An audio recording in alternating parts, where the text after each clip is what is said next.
Summer's over and Donald Trump's dark 2024 campaign has begun. No one can know what is in the man's heart as he rails against removing symbols of the racist Confederate Rebellion or urges folks to tune in for his boxing analysis on the somber day when America remembers the terrorist attacks of 9/11 where almost 3,000 people were killed. But as a performance, these moves communicate Trump's commitment to those in his base who may not only agree with him on specific issues but, more significantly, love the tone he strikes. Their loyalty became clear when he told the 2016 Republican National Convention, "I am your voice," thrilling the crowd. Trump's boorishness is the point. As it provokes outrage from the political mainstream, it aligns him with those who may feel alienated in a world that has been upended by economic and social change. New assumptions about everything from same-sex marriage to the unseen currents of racism in our institutions are sweeping away an old order while the tech and service industries supplant manufacturing.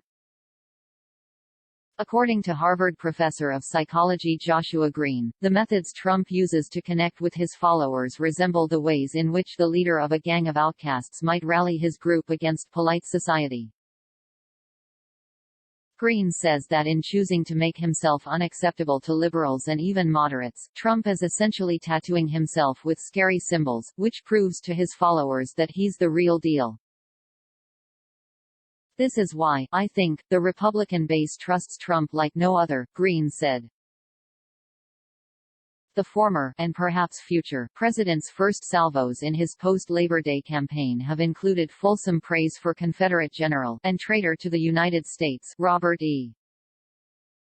Lee, a new false claim that millions of ballots were not counted in the last election, and the bizarre announcement that on the 20th anniversary of 9/11 he will serve as guest commentator for a novelty boxing match. If you sense that Trump is raising a middle finger at mainstream America, I'd say you should go with that feeling. This is a man who gained office with childish insults and unseemly boasts like, "I alone can fix it."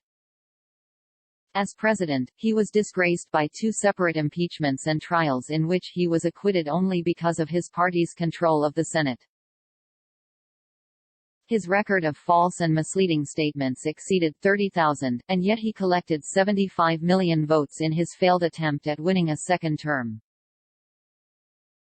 The connection between Trump and his most avid supporters, including those who attacked the U.S. Capitol on January 6 to stop the validation of the election, is energized by the jolts of emotion, outrage, anger, and disdain for others, that he provides with his outlandish statements and behavior. His ability to exploit emotion was noted when he first began to run for president and, since it worked, he kept on doing it. He does this by making himself into a symbol of things many reasonable Americans abhor, things like coded racism, misogyny, white nationalism, defying those who might criticize him. The Trump base is so loyal that when he falsely declared that he lost the 2020 election due to fraud, they not only believed him, they demanded that other Republican leaders join the chorus of complaints. In the months since, dozens of legal efforts, ballot reviews, and state-level investigations have turned up no evidence that fraud determined the outcome of the election. Nevertheless, thousands who believed the big lie mounted an attack on the U.S. Capitol on January 6 which left one of their own, Ashley Babbitt, and 4 others dead, 140 police officers injured, and the nation traumatized.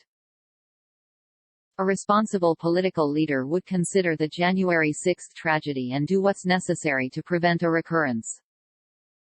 With his new false claim of voter fraud, Trump proves himself to be the opposite kind of leader, one who revs up the anger in his base with no apparent regard for the consequences. For him, what surely awaits is a greater sense of power over the GOP and a fundraising bonanza.